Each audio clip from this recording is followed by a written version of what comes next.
What is net neutrality? Net neutrality allows all data on the internet to be shared and treated equally for everyone, meaning providers are not able to charge companies to share their content. Senator Al Franken, in an address, Net Neutrality, the free speech issue of our time, says net neutrality is the principle that all data on the internet should be treated equally. An example of this is when YouTube started out as the same time as Google TV. Google TV was not making as much leadway, but both YouTube and Google TV traveled at the same speed, so people were able to make a choice between the two competing platforms. YouTube won, and Google ended up buying YouTube for a lot of money, so both sides benefited. The Federal Communications Commission has proposed new rules to permit a fast lane for content providers that are willing to pay for their information to be shared.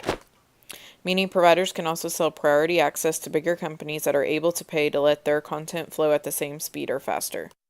Providers argue that because their cable and equipment were being used, they have the right to set limit and prices for the access. So providers can charge companies like streaming services for using majority of their network to share their content. This means services like Hulu and Netflix would have to pay more to the providers, so that while you are watching these platforms, you would have the same internet speed as you would when watching cable or one of their services. This will also set the stage for providers to start their own streaming services. This is a big deal because if providers were able to charge companies more, they could push the customer, you, towards their platform. Lastly, I'd like to share with you how to keep your freedom when browsing.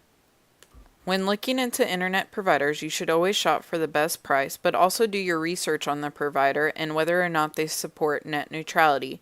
You should also compare internet speeds. I encourage everyone to shop for internet that best fits their needs, but also keep up to date on net neutrality as it becomes a more predominant debate of our time.